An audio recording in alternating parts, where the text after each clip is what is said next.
Well, I'm one of those wartime children. I grew up in a family where all the men were at war. I was born in 1940 in Western Australia. My father was on the way to the war when I was born, so throughout the war years, I lived in a household of women, but we had sort of warriors coming from various fronts constantly. And I'm talking about uncles and my father and so on. And then in the post-war years, I grew up in the company of young men. Now I come to think of it, young men who had shared this military experience during wartime. So it's not a military family, but you know, the conversations and the parties around the backyard keg and so on were all about that type of existence. And these young men had been through probably the most dramatic experience that you could ever have, and they'd all shared it. And I had a sense of wanting to be a part of that.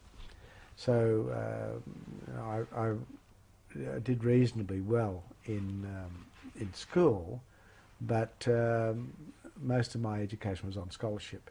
And the Duntroon Scholarship was very appealing because it met a number of needs in that respect. So I went to Duntroon in 1958 as a 17-year-old and graduated as a lieutenant in the Royal Australian Engineers in 1961.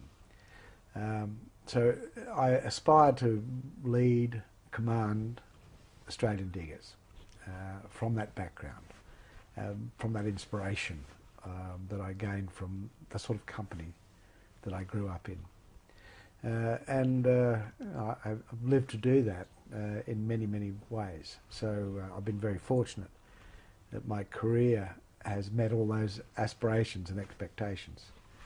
And I've commanded Australian soldiers in all sorts of environments, from, you know, conflict situations through to high-level complex peacekeeping operations, and then eventually as commander of the Australian Army, where your role is essentially, you know, building an army for the nation for the future. That's what you do.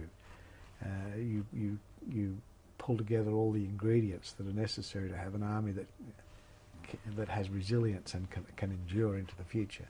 And a lot of that is about leading, educating, training young people. And so I've been very lucky.